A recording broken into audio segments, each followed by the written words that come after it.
the North Miami Community Development Agency's meeting. We start exactly at 1:01 p.m. and I welcome everyone. Since we have a quorum of 3 council members on site at City Hall, I think we are ready to conduct business. Madam City Clerk, Madam Secretary, can you call the meeting to order, please?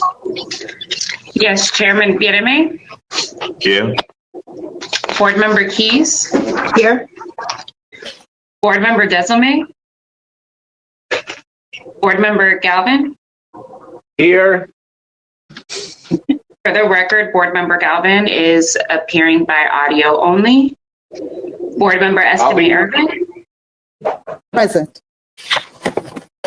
Chairman, you have a quorum to proceed based on what the attorney has informed us. Board Member Galvin is in the building, and so therefore with you and Councilman Keys or Board Member Keys, we have a quorum. Thank you very much, Madam Secretary. Can we rise for the Pledge of Allegiance?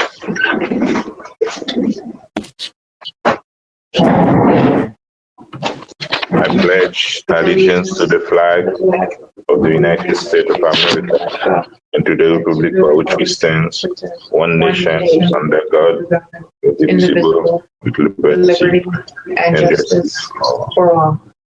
Thank you very much. And now we have the consent agenda comprised on tab A and B. Madam Secretary. Unless a member of the CRA board wishes to remove a specific item from this portion of the agenda, tabs A through B constitute the consent agenda. These resolutions and items are self-explanatory and are not expected to require additional review or discussion. These items will be recorded as individually numbered resolutions adopted unanimously by the following motion: that the consent agenda comprised of tabs A through B be adopted. I'm sorry, Madam Secretary, it's A through C. I apologize. There are 3 items. It was a last minute item entered. So they've sent, I've received at least 3 different revisions. So let me see here. Yeah, tab C is the advisory committee appointment. Right, tabs A through C. Thank you very much. The consent agenda is tab A to C. Mm-hmm. Can I have a motion on the consent? So moved. Second. Thank you. Thank you very much. I have a motion made by Board Member Galvin to approve the consent agenda. The motion was seconded by Board Member Keys. All in favor? Aye. Any opposed? The motion carries with a 4-0 vote. Thank you very much. Let's move to item. And now we are agenda item number 1. All right, give me 1 second, Mayor.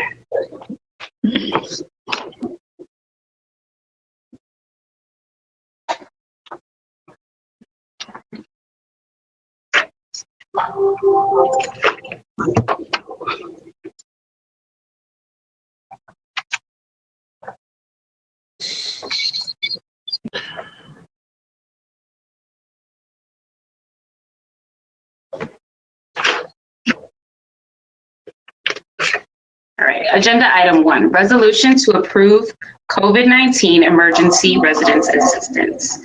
Madam,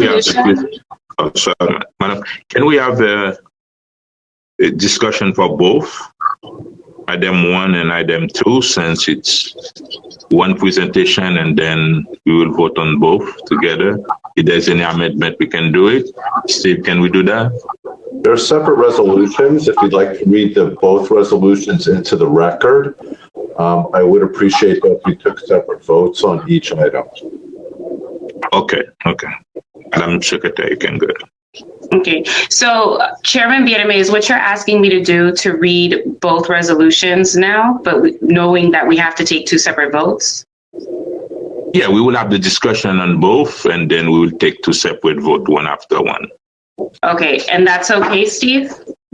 if you read both resolutions into the record at this time, they'll have a discussion and then they'll do separate votes. I think that's Okay. So agenda item 1, resolution to approve COVID-19 emergency residence assistance. A resolution of the chairman and board members of the North Miami Community Redevelopment Agency establishing the COVID-19 emergency resident assistance program, allocating $500,000 to the COVID-19 emergency resident assistance program, authorizing the executive director to take all steps necessary and appropriate to implement the COVID-19 emergency resident assistance program and providing an effective date. Agenda item 2, resolution to approve COVID-19 business grant. A resolution of the chairman and board members of the North Miami Community Redevelopment Agency allocating an additional $500,000 to the emergency relief to reopen business grant program, authorizing the executive director to take all steps necessary and appropriate to implement the additional allocation to the emergency relief to reopen business grant program and providing an effective date. Thank you very much. Agenda item number 1 and number 2. Presentation by the Executive Director. Good afternoon, Chairman and board members. Good afternoon, Councilman Galvin and Councilman Dizumi. Was waiting on you. Before you are 2 COVID relief grant programs that the CRA is asking for your consideration. The first one is the Emergency Residence Assistance Program. We're asking to be allocated $500,000. This program will offer up to $4,000 to eligible residents who have received evictions, foreclosure, utility notices, a condo association notices, any other arrears notices that would put their residency in jeopardy. They would be eligible for it. All applicable requirements are outlined in the attached grant guidelines. This program, as I had mentioned before, the board had approved for us to hire both chambers of commerces to be the administrator of this. They have already been trained in the program and they are ready to administer the program once the board approves it. So that one is for the residence assistance program. For the business assistance program, the staff is requesting an allocation of $500,000 for this program. This is $7,500 to small businesses still in need of assistance, have applied or attempted to apply for the second PPP funds, have applied for other resources to no avail. These funds are for operational expenses. Again, as long as they show that they are in arrears with their rent and their utilities, they would be able to be qualified. Businesses who had received the $5,000 Jumpstart COVID CARES funds in December would be eligible for only $2,500 because in December they had received $5,000, to be fair. Again, all applicable requirements are outlined in the attached guidelines. They are similar to what we had done before, the previous Jumpstart grants. Again, this grant will be administered by the Greater North Miami Chamber of Commerce and the Haitian American Chamber of Commerce, and they've both been trained in processing these grant applications. If you have any questions, I am available. Thank you very much. Let's open it to the public. Public hearing is open on item number 1 and number 2. Good afternoon, everyone. Thank you for attending this afternoon's virtual CRA meeting. This meeting will allow live public comment by attendees. Public hearing will take place upon announcement by the chair of the meeting, Chairman Philippe Bien-Aimé, and from that time, attendees will be able to virtually raise their hands, and this should function similarly to lining up at the podium. If you're participating by phone, please press *9 now if you would like to raise your hand. When it is your turn to speak, a PIN will be sent to you. Enter that PIN to unmute yourself when you hear your name called. Attendees cannot leave their hands raised throughout the entire meeting. So if you raise your hand before an item is read, it will be removed. Do not forget to state your full name and complete address for the record. And remember that you will have up to 2 minutes to make your comment. Thank you in advance for your understanding and your feedback.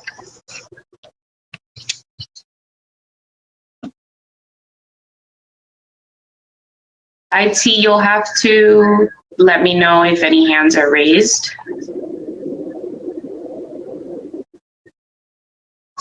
I see none. Thank you very much. No previews. There were no previously submitted comments for this agenda item. Thank you very much. Now, item 1 and 2 are closed.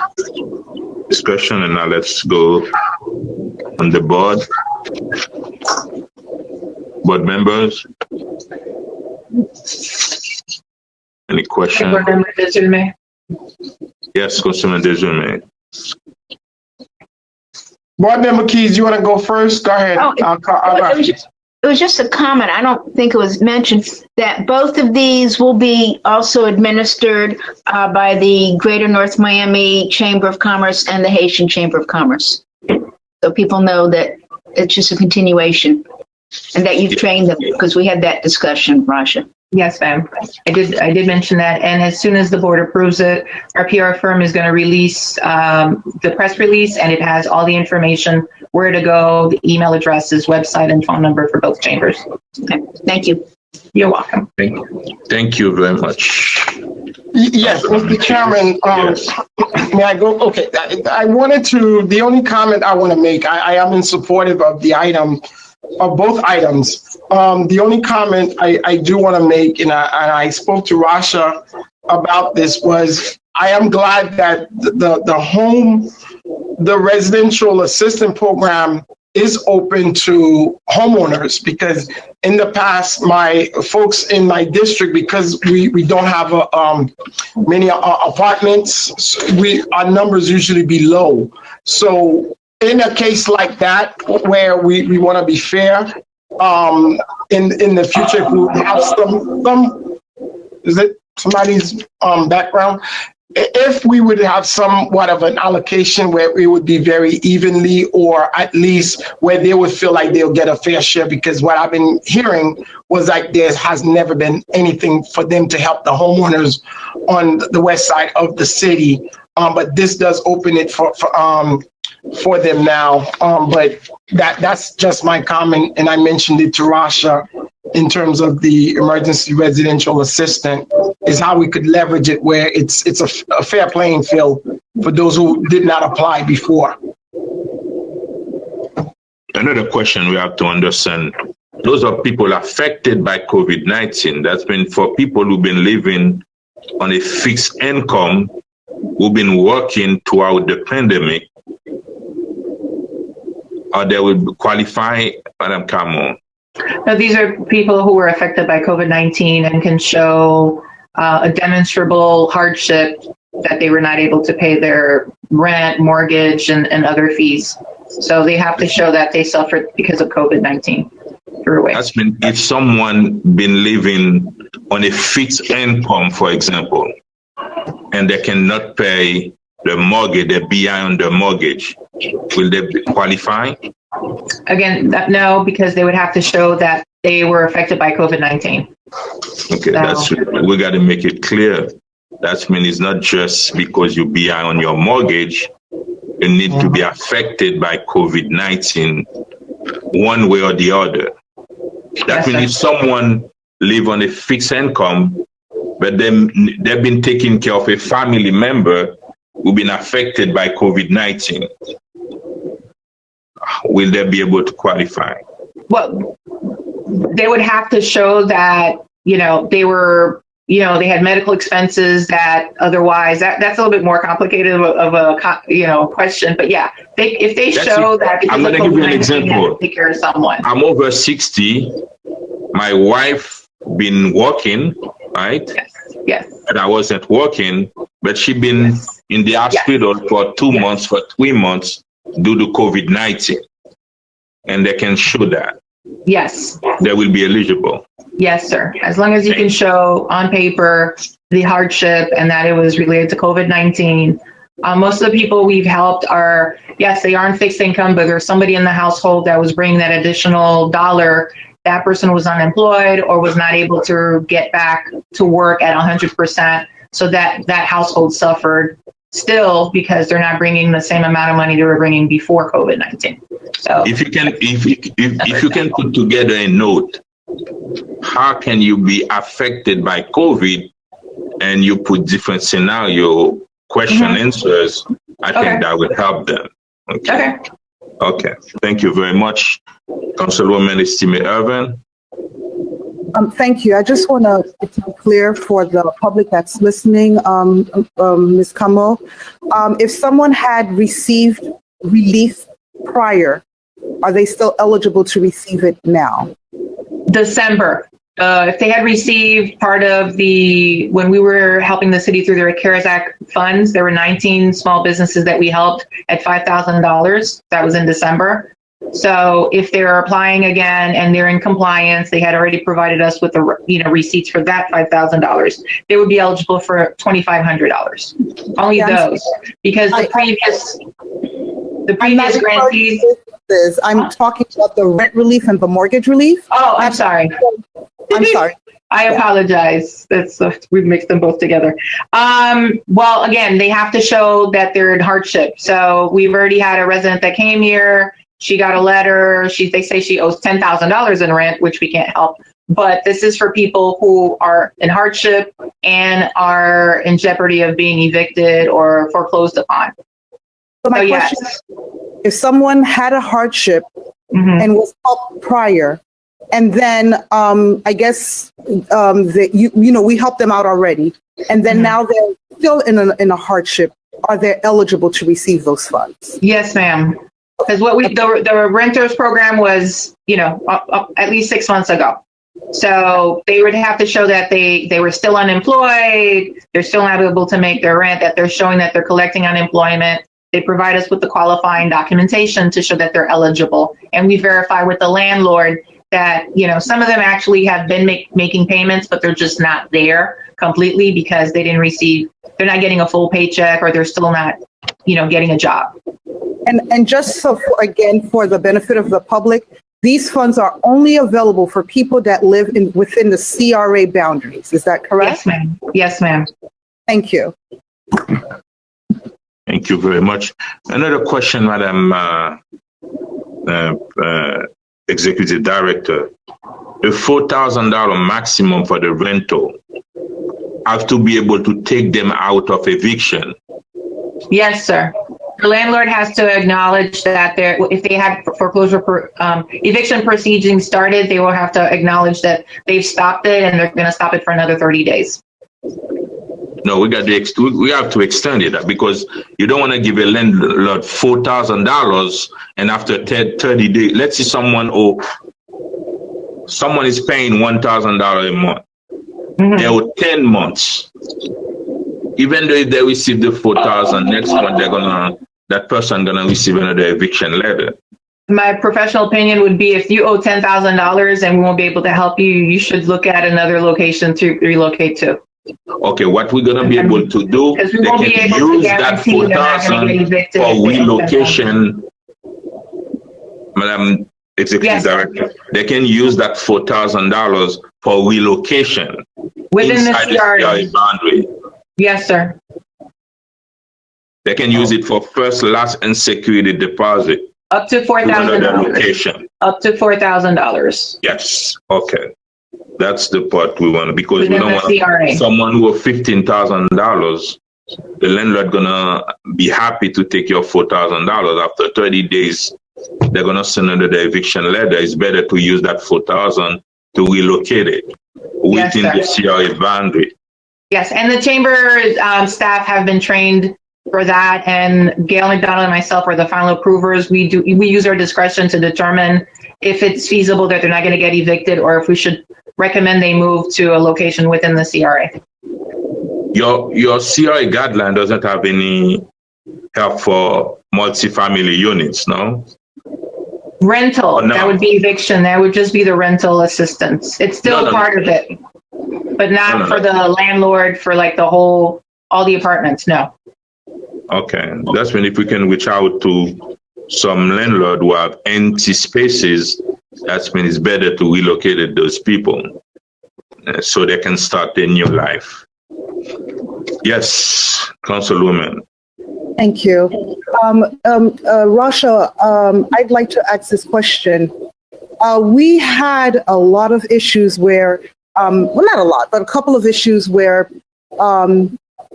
the tenants wanted to get the help, but then the landlord either didn't understand, didn't want to participate. Is there a process? Do we have a alternative process? Yeah, that happened twice.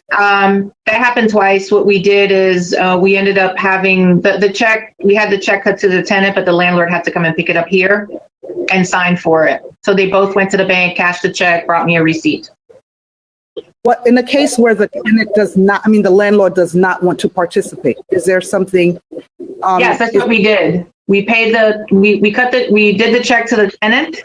The landlord and the tenant came in person to pick up the check, signed for it, and then they went to the bank, cashed it, and the landlord provided us with a receipt. The landlord doesn't want to have their information in our system, but so they will take the payment. Yeah, that's how we resolved it. Yeah, so the chambers are trained to deal with that situation, or you will be dealing with that situation yourself. Yes, again, the chambers don't administer the cash. Yes, sir. No, what I was saying, in the event that the landlord doesn't want to cooperate, doesn't want to do all that, even come and pick up the check, that's when there's nothing that we can do in that situation. Yes. Yes, but I mean, so far, like I said, all the landlords, they showed up and, they were there, they signed the paperwork, we have it for audit purposes. So yes, so far, everything from the past experience worked smoothly, and we trained the chamber staff to pay attention to pitfalls, to, duplication of requests and all that stuff. But at the end of the day, Gail McDonald and myself, CRA staff, were the final stop. We get the package, we review it, we make sure that there are no duplications, that the actual hardship is valid before we enter it into the system, so we can process the payment. Any question from the dais? Madam Secretary, I know you've been dealing with a lot of eviction and things like that. Do you have any questions? Because I know you've been helping some people. I don't know if there's any case that you can bring to us. Any question? Yeah, so a few times what people have been reporting is that the landlord will take the payment for past due rent, but then start to make claims that there's damaged property, that different things, they're charging now for different things. And so they'll take whatever amount of money was given, so let's say $2,000, they'll take that and they'll apply it to essentially what a security deposit would be used for, and then now say, well, you're still back and we're still sending eviction notices. So now what we're having to do is work with our residents to connect them to pro bono attorneys that we're finding throughout the community and trying to train up to understand how to do it. And so that's the issue that we're really seeing right now. And I'm not sure if there's a mechanism for these agreements to be a little bit stronger, these, promise to not evict agreements to be a little bit stronger. I'm not sure, how far we can go in that.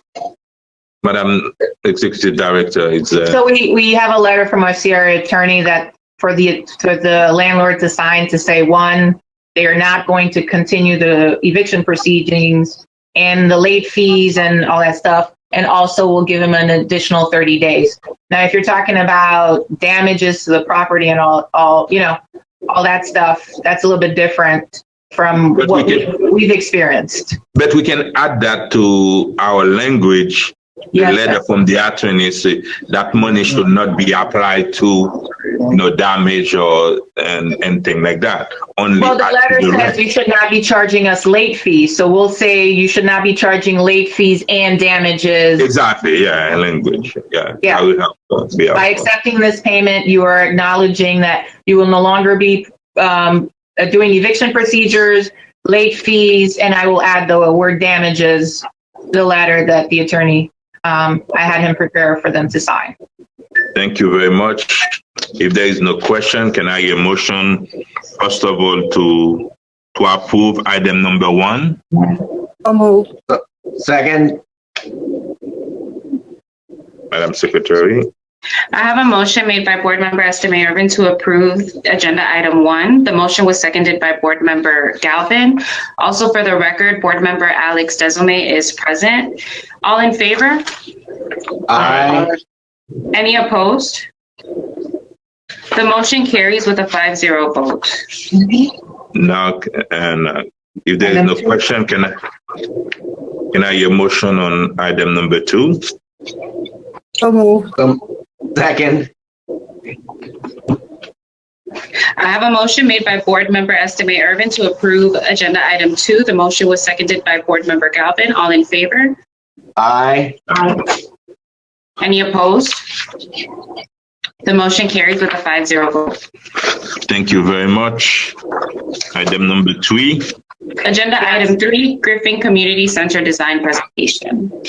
Thank you very much. I'd like to reintroduce you to Meryl Romanek, the architect that we had hired as a response to a RFP we had put out to help with the redesign of the Griffin Community Center area. Unfortunately, due to COVID, we had to pause for almost a year now. But we had started the process, had done several community workshops, and had done several briefings to determine what kind of programming we wanted to see and so on, so we can start the steps. These are the foundations to building, to designing a proper community center for Griffin Estates or Griffin Park.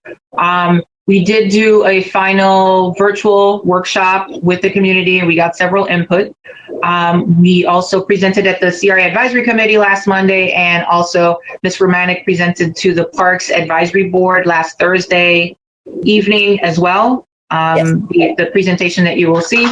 So now I will mute myself and pass on to Meryl Romanek. Claude, could you put up the PowerPoint, please? There we go. Thank you, everybody. Thank you for allowing me to present kind of the results of the process and where we are today with regard to Griffin Park and sort of forging forward with a direction as far as layout. So I'm going to thumb through these quickly because you all have seen some of this before. This is the aerial for the existing park. Next slide, Claude. Kind of some of the unique things that are on the site. We have a public art piece, which is the Tree of Hope that's there. We've got the Veterans Memorial, the clock tower. We obviously have the water frontage that's part of our site, and then the existing Griffin Center. Next slide, Claude. These are just bubble diagrams of what's on site. We know that we've got the JC Hall at the bottom of the triangle, if you will. We've got parking and we've got a boat ramp. We've also got 2 sets of shuffleboard courts, the Griffin Park Community Center in between that, another parking at the end. We've got a little Garden of Hope that was installed. On the triangle piece of the site in green is the tree. We've got the Veterans fountain, we've got the clock tower, and then we've got a small restroom and covered pavilion, and then kind of just a free-flowing open park. Next slide, please. We polled everybody to find out and worked with the staff to find out what the current active adult programs are, and they're offering today Pilates, body sculpting, and yoga. Next slide. And also crocheting, painting, quilting, and jewelry making is part of their existing programs. What's kind of unique to Griffin is that because it really is one room, the adult programs are kind of isolated to the mornings, and then the children join in the afternoon. So from a programming standpoint, it's either one or the other. It's been difficult to have them overlap on top of one another. The current youth programs, or not current, pre-COVID, are after-school care, tutoring, and lunch snack programs for the youth. Next slide. We'd like to enhance that, and things that we heard from community meetings, park and rec meetings with you all, and the input that we've received through different input is that we'd like to see if this can remain a neighborhood type of park, but could we introduce a youth program for summer camps, and not summer camps that are highly maybe athletic and court and field based, but maybe ones that are art based and or theater based, and then has day trips to here or to there, but something more of a neighborhood based type of summer camp. Next. We also talked about maybe adding some STEM and robotics and computer lab space that's dedicated for those types of activities. Those could be used by the youth for continuing their learning through the course of a day, connecting and plugging and playing for tutoring and things after school, but also adults could use that for different courses related to, taxes, ESOL, want to learn how to use a computer, all those type of things. We could really make it a win-win for both entities.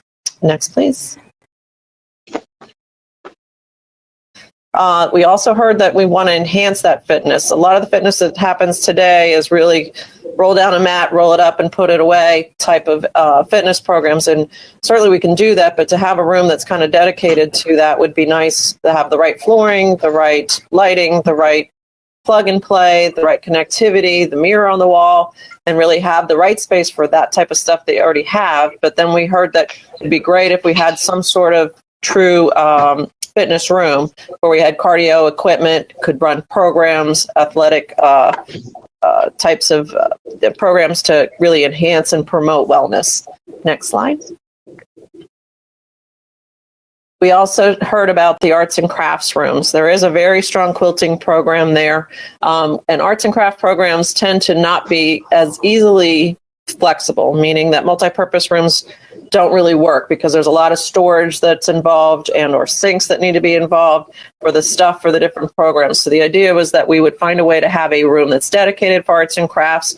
So all the infrastructure is built in to allow it to work not only for the quilting, but for jewelry making, for painting, for crocheting. Like there'd be enough storage to allow those types of programs to occur. Next slide.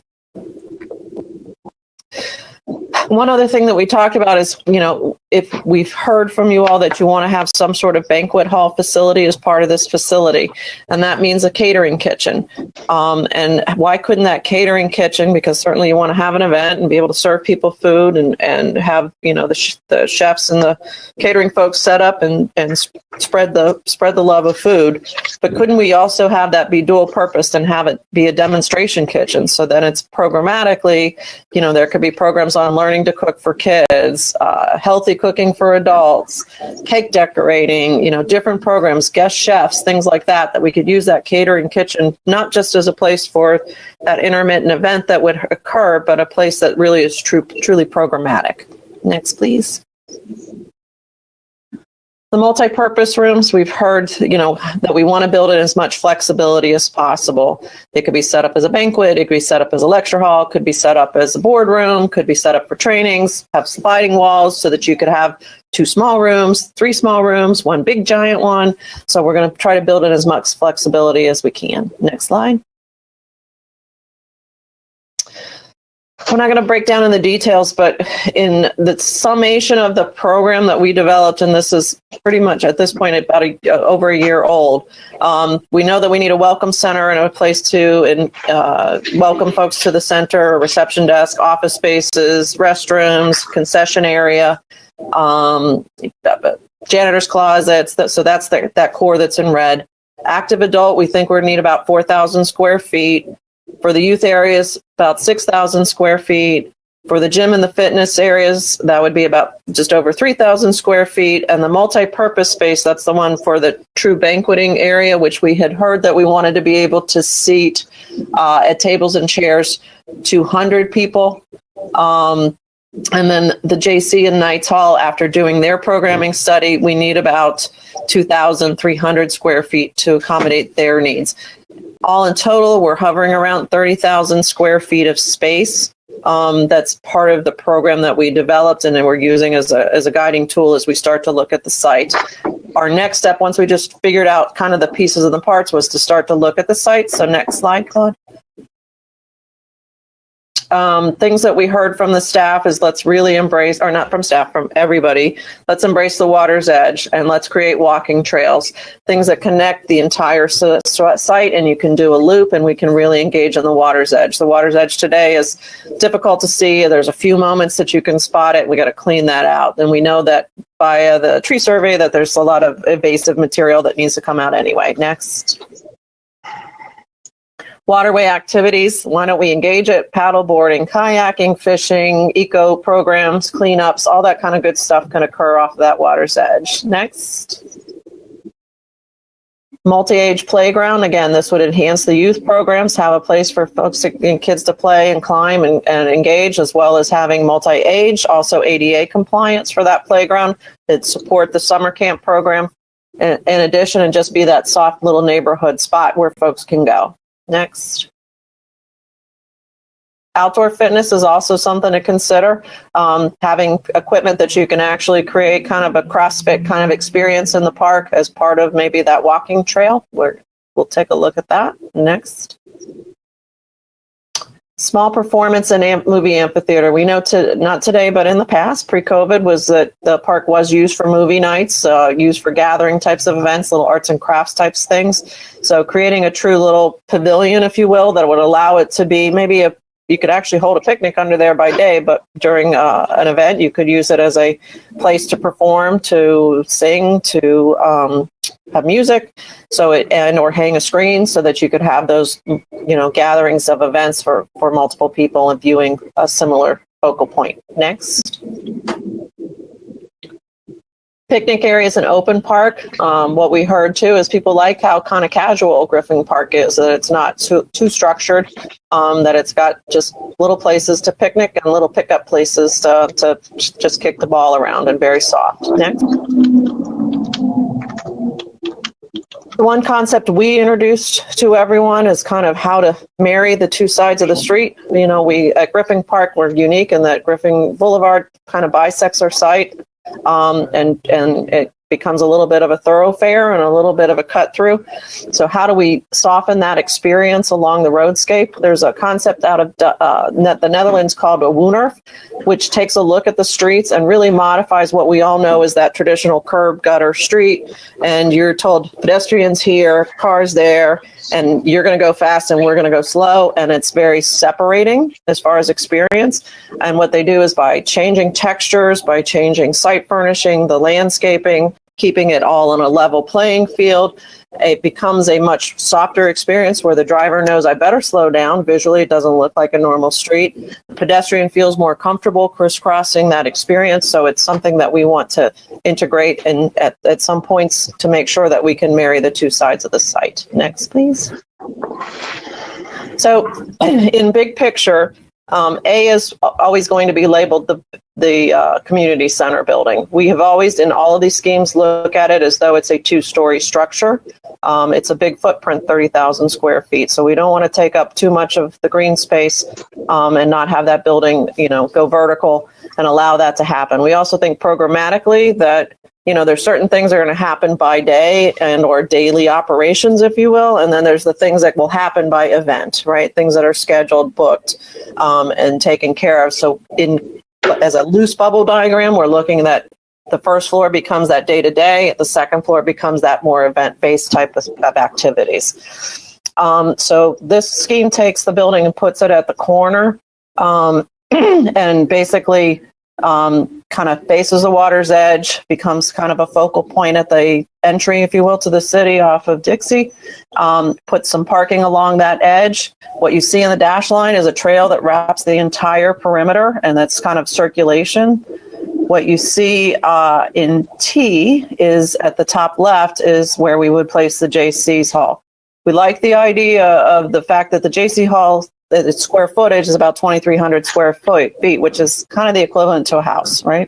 So it's not going to be this big, tall structure next to a residential, not really disrupt their world. Their parking will face to the opposite side, away from the neighborhood, and kind of give us a nice, softer transition. It allows them to have their own identity, still gives them a water frontage that they have today, and kind of creates that transition from park to neighborhood.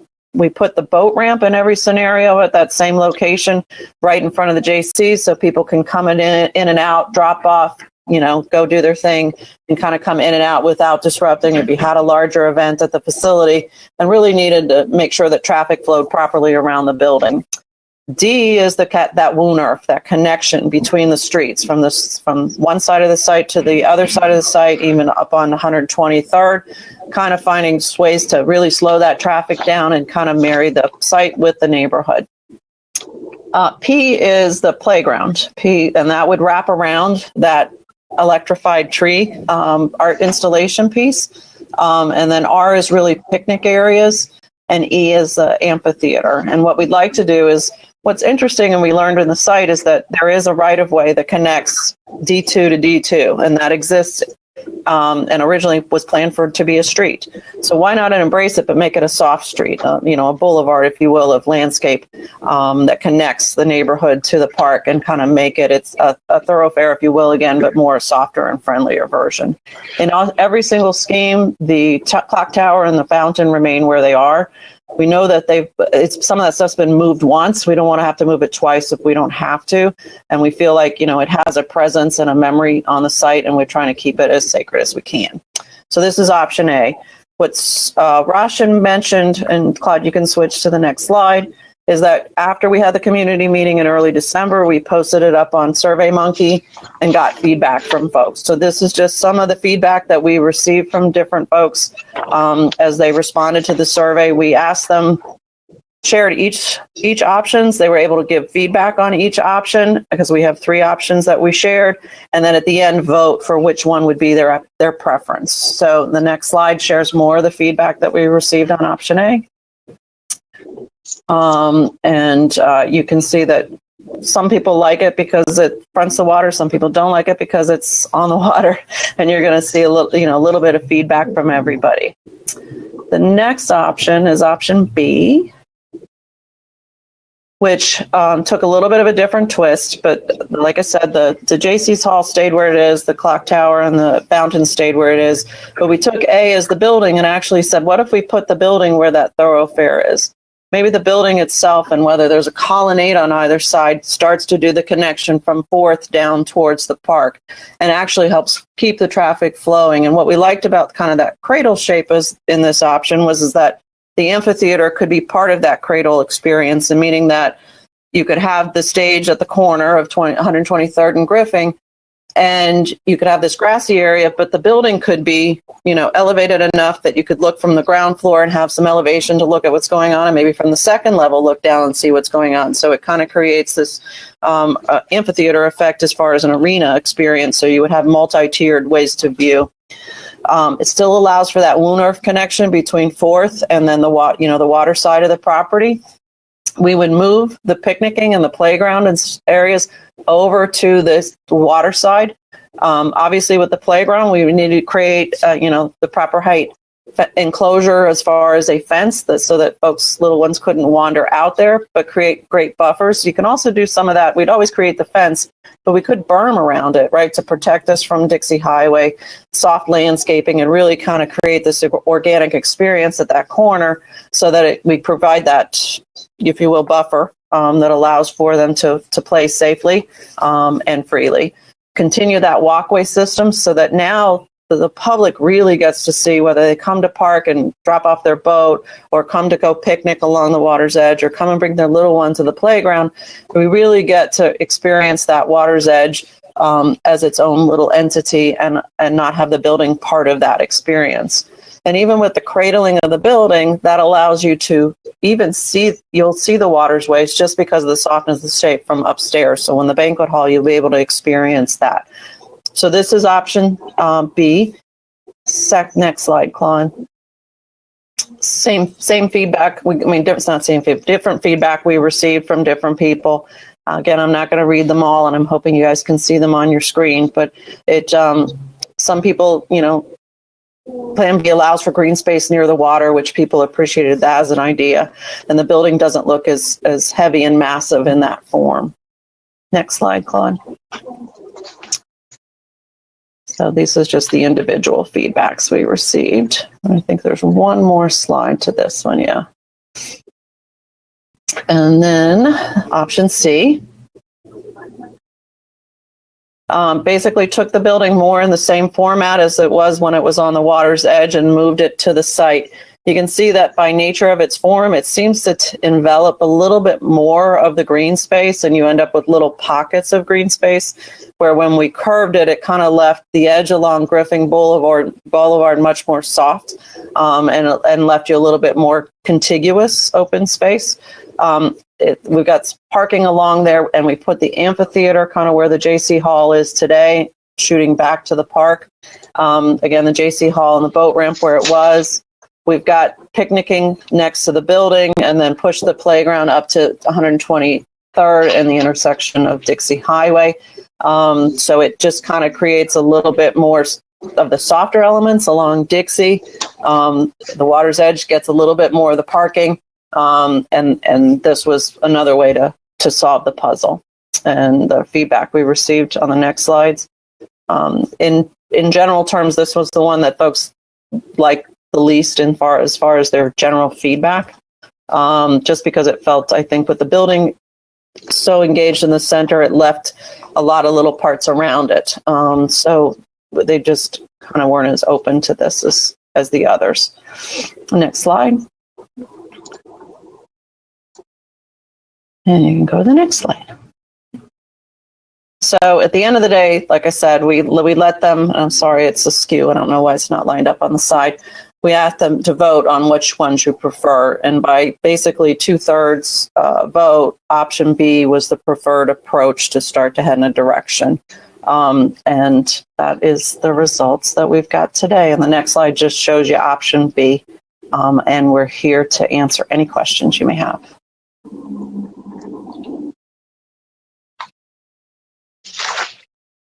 Thank you very much. Question from the dais?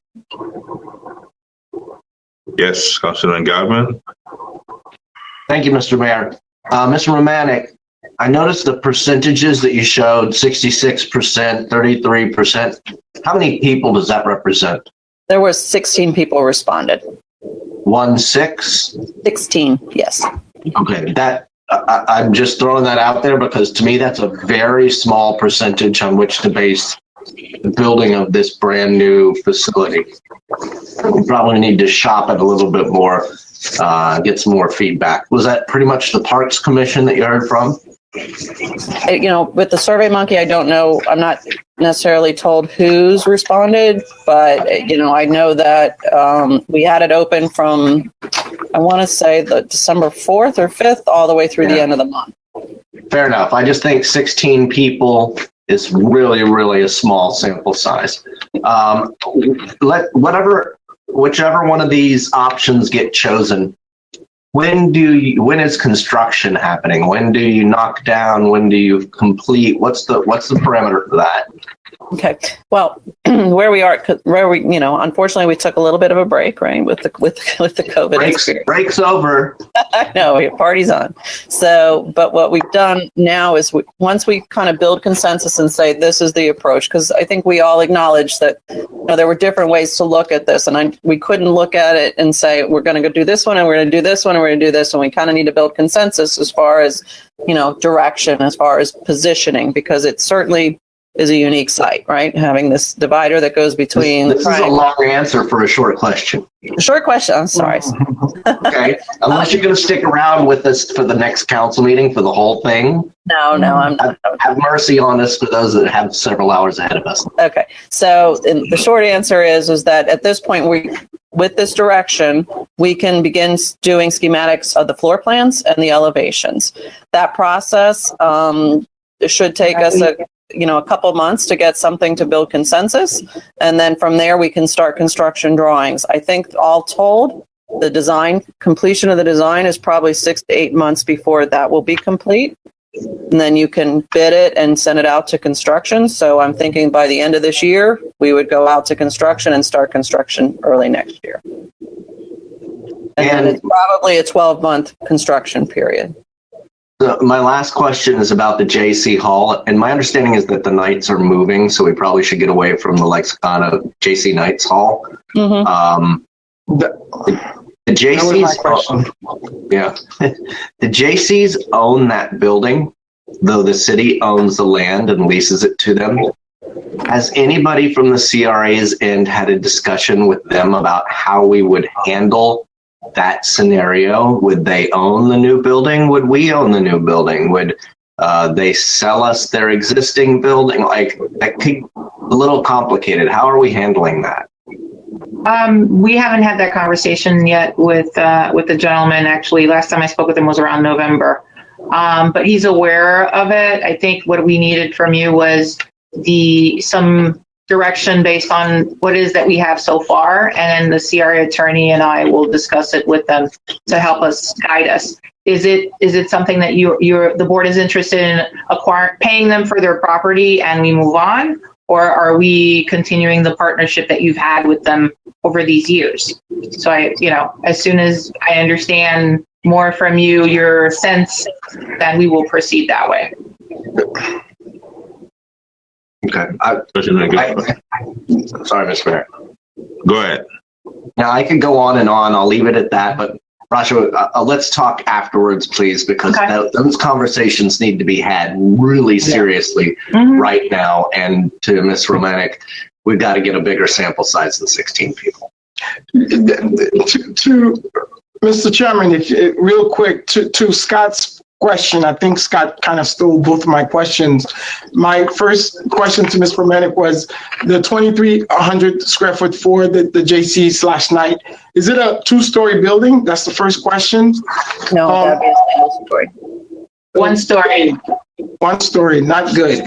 The other question would be, well, I think Scott kind of threw it out there. My preference would be if we would buy, whatever that we would buy it and then get into the agreement with them again, where, it's us, but we're leasing it, whatever, the 99-year with the $1 a year thing. That would be much more comfortable, where we don't, where it's very clean and whatever the case is. And I would prefer it's a 2-story building versus a 1, because, it's just, you have all of these things right now going on. Okay, thank you. Thank you very much. Councilwoman Irvin. Go ahead, you Carol Keys, Councilwoman Keys, you can go ahead first. You're on mute. You're muted. Thank you. Sorry. Definitely agree with Councilman Galvin, 16 people. I mean, that survey, you don't even know who they are, so I wouldn't give any credence to that whatsoever. I have no idea who these people are and whether they're even residents. But I'm very happy. Well, I've always wanted to see that our community building go on the water. We have waterfront property. We have beautiful waterfront, especially when we clean it up. To put any parking on that over on the water is just absolutely crazy. Why would you have parking taking up the waterfront? You've got a beautiful little walking trail that can be mingled with our park, our picnic area, our playground. And I think that a better place for that parking, because parking on all 3 options are on our waterfront. You've got this corner on the northeast corner where at one you have a playground, which is near apartment buildings. You've got mechanic shops, you've got noise. Why would you put anything on that corner other than parking? And the area next on Dixie is not such a beautiful place. It is highway, and that could be a little bit of parking, or you could put the playground. So basically, I would like to see our community center probably move where the parking lot is and put the picnicking and playground closer to the highway. You're going to be walking a beautiful nature trail, and then you're going to look into a garage. I mean, that it makes no sense. And I had always envisioned our community center with a 2nd floor with an open deck, like we have at FIU, where you have we have our entertainment area. You actually have an outdoor deck where you can go sit out and enjoy the water. Yeah, also like Masner Park. I haven't been there. So we have to take advantage. In Hialeah. We've got to take advantage of our waterfront for viewing. Even if the gym portion where people are doing their cardio, they can be looking out the window enjoying the water. Let's not waste it on parking spaces, please. I won't be here, but please, let's use it for the people, not for some empty cars. And otherwise, it's nice. And the building and the ideas inside the building are great. Love the kitchen station, training, doing classes there. I think that's really a fabulous think so. Building's good, but get the parking, even if you have two parking lots, put one parking lot right there in the corner of Dixie, and then have and the amphitheater, by the way, is in an excellent, perfect spot like that. Thank you. Thank you very much. The only thing I want to add, Councilwoman Keys, 16 people respond, and we have to give credit to those 16 people. We would like to see more people get involved and participate in the survey. We don't have to know who those 16 people are, but 16 people respond. We want to give them credit. We want to thank them for participating. What we need to extend it to more people so we can get more feedback on having a beautiful center for the community. Councilwoman Irvin. Thank you. Yes, thank you so much. So I take the point, and then in all fairness, I didn't realize it was only 16 people that responded. I know that we'd advertised, we had a virtual town meeting to encourage, but I do agree that 16 people is not a good sample size to make a great decision that way. So I have a couple of questions. So if we decided to vote on this, could we still vote on this and then with the agreeance of making sure that we have another workshop where we make more effort, maybe something in a social distancing format to have more participation? Or do we just have to... Wait a minute. Is it the presentation or we have to... It's a presentation. It's a presentation. We're here to get feedback from you and more direction. Yeah. The only thing we can add, we can say we can move forward with having more discussion, more surveys, and to making sure we move forward. But we're not going to only one plan today. Thank you. I was thinking about moving forward. But yes, so yeah, I'm definitely in agreement of definitely getting more participation. Do we even have the finances to start, even if we had the design now?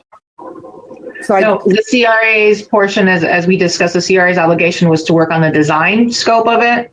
And afterwards, we're talking about the funding capacity, and we discuss options, which would be, we would need to, if the CRA is taking this on, would be amending the plan, as we need to do anyway, because it's due with the county and so on, and also looking at other opportunities for funding for the state and possibly the city eventually. So you're muted for some reason. I'm not muted. Okay. Yes. Okay. So again, I'm in agreement with my colleagues that we need a little bit more participation. Please. Thank you. But I like the direction that it's going in. Thank you. Thank you so much. We got enough direction from the board, and I know what we're going to do next. And I will email you all our next steps so everybody's aware. We'll redo another virtual meeting, try to do another Survey Monkey. Not virtual. People meet together. People go to movies, to church. I don't know why you got everything is virtual. Can I make we got to encourage people to get the vaccine so we can move forward. Can I make a suggestion, Rasha? Yes, sir. Perhaps having someone to do the social distancing door to door to around that area to do the survey. That could I think that probably be your best bet, making sure that you are hitting the residents with the picture or whatever. Because those people, you may have getting people who do not have access to what you are showing or standing in front of public or whatever, that type of outreach. I think that could be beneficial. The person, something like that. The other thing, we have to reach out to the people living around, but understand that a city project, we need to reach out to the entire city. That's when someone can live all the way east or all the way west, but at the end of the day, the center going to serve them. Yeah, that's true. Yes. Agreed. Yeah. Keys, Councilwoman Keys. Yeah. I'm agreeing with you, Mayor, because this is going to belong to the whole city.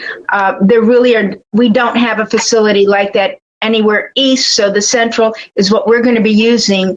And the people who live around there are also quite a few renters that, they may be there now. They're not going to be here. I mean, mostly those are apartment buildings surrounding there.